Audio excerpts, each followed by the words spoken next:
In the opening of the scene, we see Caroline and her boyfriend are being chased by gangsters. These dangerous men plan to kidnap them and take their kidneys to sell them on the black market, desperate to save their lives. Caroline and her boyfriend run as fast as they can. After sprinting for what feels like forever, they reach the spot where they left their car, but to their horror, it's gone. Fear grips them because they have no way to escape and don't speak the local language to ask for help from the authorities. Just when things seem hopeless, a man named Limouyen steps in to help. Limouyen is from a rural area and belongs to a small tribe.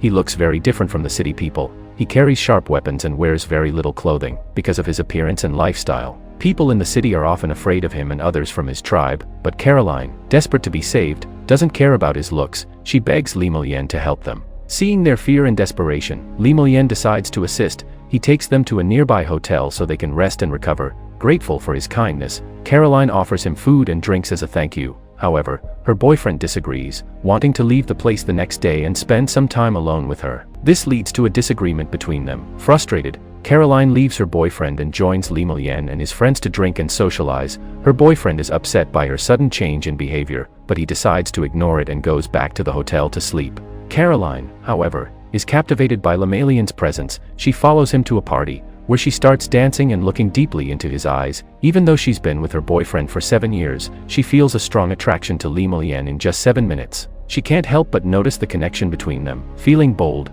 she pulls him up from his seat to dance with her. Limouyen, who is also drawn to Caroline, joins her on the dance floor. But their moment is interrupted when her boyfriend, who was trying to sleep at the hotel but couldn't stop thinking about Caroline, arrives at the party. Fueled by jealousy, he starts a fight with Limouyen. The scuffle quickly escalates, and they are forced to leave the bar. The next day, Caroline and her boyfriend are supposed to return to Switzerland, but Caroline has a change of heart. She doesn't want to leave Limouyen behind. She tells her boyfriend that she no longer wants to be with him. Shocked and heartbroken, her boyfriend leaves her and returns to Switzerland alone. Caroline, now free to follow her heart, decides to stay and find Limouyen. She travels to a completely rural area, far from the city, where few outsiders ever go. The people there live a simple life, without electricity or the conveniences of modern city living. Women in the village have little to no rights, a stark contrast to what Caroline is used to. Despite this, Caroline is determined to be with Limouyen and starts to learn about his culture and way of life. When she arrives, Limouyen meets her and takes her to his family. He introduces her to his parents and tells her he likes her a lot and wants to be with her. That night, Caroline and Limouyen are happy together, sharing a deep connection. Caroline is excited to be with someone she loves, and each day she learns more about his culture. However, the next day, Caroline sees something that shocks her: Limouyen drinking goat's blood and eating raw meat. It's a part of his culture, but it's completely foreign to her. He also explains that she must always dress modestly and never be seen naked. Even in the extreme heat of the desert, the village people have strict beliefs, such as girls needing to be circumcised to avoid being seen as naughty. Limouyen also tells her that if a pregnant woman needs help, no one will assist her, as it is against their customs. Caroline is shocked by these revelations. She never imagined people could live this way. Despite the cultural differences and difficulties, Caroline's love for Limouyen keeps her going. She wants to make a life with him, so she buys a car with her savings to help support the family by buying and selling resources. However, Limouyen becomes furious when he finds out. He believes that only men should provide for the family,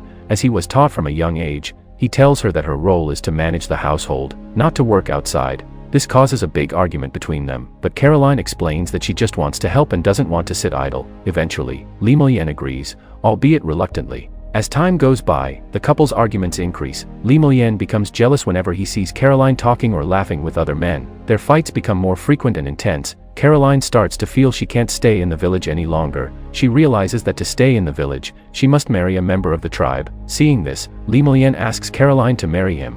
Caroline, who comes from a wealthy and well-educated background in Switzerland, finds herself faced with a tough decision. She is about to marry someone from Kenya who is uneducated and a farmer, putting her love for Limouyen above everything. She agrees to marry him. Limouyen is overjoyed, and the next day, they wear wedding clothes and get married according to the tribe's customs. At first, Caroline is happy with her decision. She is given a home with Limouyen, and they start their life together. Caroline continues to run her shop, but Limouyen doesn't like it. He is angry that she is working and not staying at home as he believes she should. He allows his friends, brothers, and family to take items from her shop without paying, causing her to lose money, not just once but twice. Even though she's frustrated, Caroline doesn't complain because she prioritizes her love for Limouyen. Eventually, Caroline becomes pregnant, and as her due date approaches, she cuts back on her work at the shop.